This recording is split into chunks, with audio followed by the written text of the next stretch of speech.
সিরাতুন নূর, আলোর পথে চলা সেই মানুষের গল্প যাদের জীবন ইসলামকে করেছে অনন্ত উজ্জ্বল। আজ আমরা জানব সেই মহান সাহাবীর কথা, যার লজ্জাশীলতায় লজ্জিত হতেন ফেরেশতারাও, যিনি ছিলেন সম্পদের ধনী কিন্তু অন্তরে ছিলেন পরম বিনয়ী। হযরত ওসমান ইবনে আফফান রাদিয়াল্লাহু তাআলা আনহু-এর জীবন কাহিনী। হযরত ওসমান ইবনে আফফান রাদিয়াল্লাহু তাআলা আনহু জন্মগ্রহণ করেন মক্কার এক অভিজাত পরিবারে, উমাইয়া বংশে। তার পিতা ছিলেন আফফান ইবনে আবুল আস আর মাতা ছিলেন আরওয়াহ ইবনে কুরায়জ, যিনি নবীজি সাল্লাল্লাহু আলাইহি ওয়াসাল্লামের খালা ছিলেন। অর্থাৎ নবীজির সাথে রক্তের আত্মীয়তা ছিল হযরত ওসমান ইবনে আফফান রাদিয়াল্লাহু তাআলা আনহু-এর। ছোটবেলা থেকেই উসমান রাদিয়াল্লাহু তাআলা আনহু ছিলেন নম্র, লজ্জাশীল, শান্ত স্বভাবের। তার পরিমিত বচন, পরিশুদ্ধ চরিত্র ও দানশীলতা মক্কার মানুষের মাঝে এক অনন্য উদাহরণ হয়ে উঠেছিল। কুরআনে আল্লাহ তাআলা ইরশাদ করেন, নিশ্চয়ই আল্লাহ তাআলা সৎকর্মপরায়ণদের ভালোবাসেন। সূরা আল বাকারা। একদিন তার বন্ধু হযরত আবু বকর রাদিয়াল্লাহু তাআলা আনহু তাকে ইসলাম সম্পর্কে অবহিত করেন। উসমান রাদিয়াল্লাহু তাআলা আনহু জানতে চান এই ইসলাম কি শেখায়। আবু বকর রাদিয়াল্লাহু তাআলা আনহু বললেন, এটা এমন এক দিন যা মানুষকে এক আল্লাহর বন্দেগীতে ডাকে, যেখানে আর কারো ইবাদত নেই, কারো সামনে নত হওয়া নেই। উসমান রাদিয়াল্লাহু তাআলা আনহু তখন নবীজি সাল্লাল্লাহু আলাইহি ওয়াসাল্লামের সাক্ষাতে যান। তিনি নবীজি সাল্লাল্লাহু আলাইহি ওয়াসাল্লামের উদ্দেশ্যে ইসলাম সম্পর্কে জানতে চান। তখন নবীজি সাল্লাল্লাহু আলাইহি ওয়াসাল্লাম তার উদ্দেশ্যে একটি আয়াত তেলাওয়াত করেন। আল্লাহ তাআলা আহ্বান করছেন শান্তির ঘরে, সূরা ইউনূস।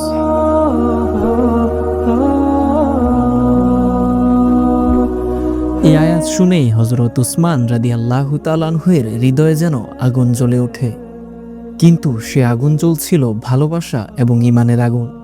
তিনি সঙ্গে সঙ্গে ঘোষণা দিলেন, আমি সাক্ষ্য দিচ্ছি আল্লাহ ছাড়া আর কোনো ইলাহ নেই, আর মুহাম্মদ সাল্লাল্লাহু আলাইহি ওয়াসাল্লাম আল্লাহর রাসূল। এভাবেই তিনি হয়ে গেলেন ইসলাম গ্রহণকারী চতুর্থ ব্যক্তি।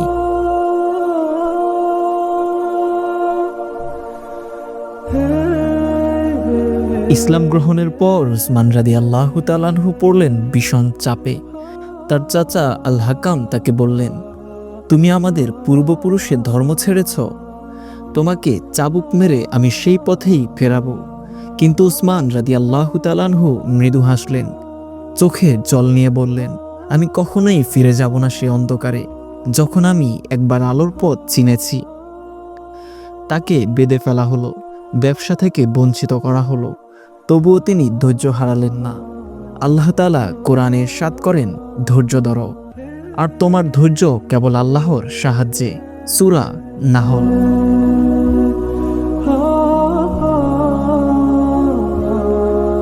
যখন উসমান রাদিয়াল্লাহু তাআলা আনহু-এর প্রতি নির্যাতন বাড়ল, নবীজি সাল্লাল্লাহু আলাইহি ওয়াসাল্লাম মুসলমানদের উদ্দেশ্যে বললেন, তোমরা হাবশায় চলে যাও, যেখানে এক ন্যায়পরায়ণ রাজা আছেন। উসমান রাদিয়াল্লাহু তাআলা আনহু প্রথম সাহাবী যিনি হিজরত করেন তার স্ত্রী সহ।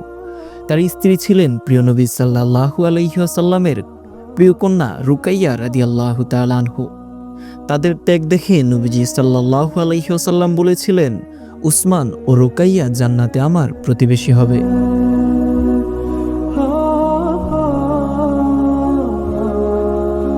মদিনায় এসে উসমান রাদিয়াল্লাহু তাআলা আনহু হয়ে গেলেন ইসলামী সমাজের অন্যতম স্তম্ভ। যখন মুসলমানরা পানি সংকটে পড়ল, তিনি রুমাহ কূপ কিনে উম্মতের জন্য ওয়াকফ করে দেন। তিনি বলেছিলেন, এই পানি হবে আল্লাহর পথে দান, যেন কেউ তৃষ্ণায় আমার চোখের সামনে মারা না যায়। এরপর তাবুক যুদ্ধের সময় নবীজি সাল্লাল্লাহু আলাইহি ওয়াসাল্লাম যখন উম্মার উদ্দেশ্যে বললেন, কে আজ আল্লাহর পথে দান করবে? উসমান রাদিয়াল্লাহু তাআলা আনহু তখন দাঁড়িয়ে বললেন, হে আল্লাহর রাসূল, আমি দিচ্ছি 300 উট, 1000 দিনহার এবং আমার হৃদয়।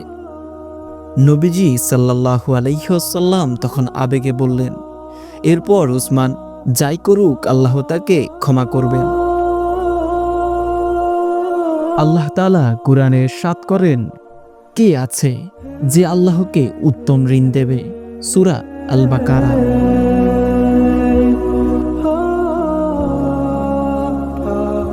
উমর রাদিয়াল্লাহু তাআলা আনহু এর শাহাদাতের পর উসমান রাদিয়াল্লাহু তাআলা আনহু তৃতীয় খলিফা নির্বাচিত হন। তার শাসনকাল প্রায় 12 বছর স্থায়ী ছিল। এ সময় ইসলাম ছড়িয়ে পড়ে মরক্কো থেকে আজারবাইজান পর্যন্ত। তার সবচেয়ে বড় অবদান, তিনি কুরআন সংরক্ষণ করেন যাতে কোনো প্রজন্মে বিকৃতি না ঘটে। তিনি বলেছিলেন, আল্লাহর কিতাবের এক অক্ষরও যেন হারিয়ে না যায় আমার জীবন দশায়। তার নির্দেশে একক মুসহাফ তৈরি করা হয় এবং ইসলামের প্রধান শহরগুলিতে তার কপি প্রেরণ করা হয়। এ কুরআন আজও আমাদের হাতে মুসহাফে উসমানী নামে রয়েছে।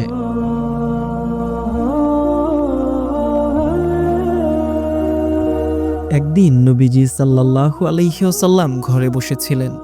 হযরত আবু বকর রাদিয়াল্লাহু তাআলা আনহু ও হযরত উমর রাদিয়াল্লাহু তাআলা আনহু আল্লাহর নবীর ঘরে প্রবেশ করেন। নবীজি সাল্লাল্লাহু আলাইহি ওয়াসাল্লাম স্বাভাবিকভাবে তাদের সামনে বসলেন। কিন্তু যখন হযরত উসমান রাদিয়াল্লাহু তাআলা আনহু আল্লাহর নবীর ঘরে প্রবেশ করেন, নবীজি সাল্লাল্লাহু আলাইহি ওয়াসাল্লাম নিজের পোশাক ঠিক করে নেন।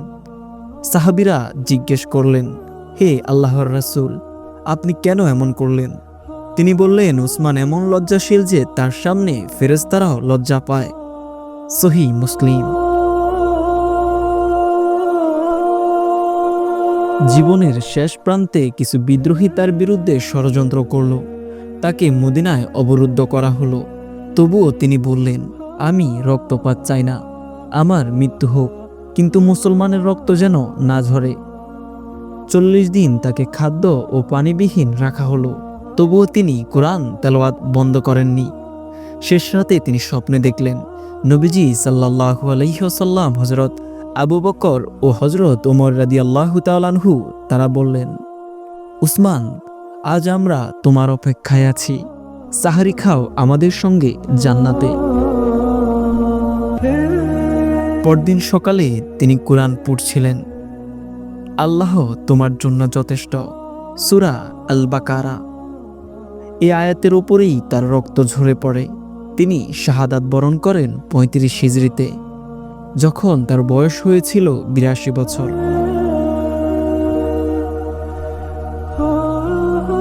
উসমান রাদিয়াল্লাহু তাআলা আনহুর জীবন আমাদের শেখায়, ধন সম্পদে নয় দানেই সৌন্দর্য, ক্ষমতা নয় বিনয়ী মহত্ব, মৃত্যুতে নয় আল্লাহর ত্যাগেই জীবন। কুরআনে আল্লাহ পাক ইরশাদ করেন, নিশ্চয়ই আল্লাহ মুমিনদের কাছ থেকে তাদের জীবন ও সম্পদ ক্রয় করেছেন জান্নাতের বিনিময়ে। সূরা আত-তাওবা।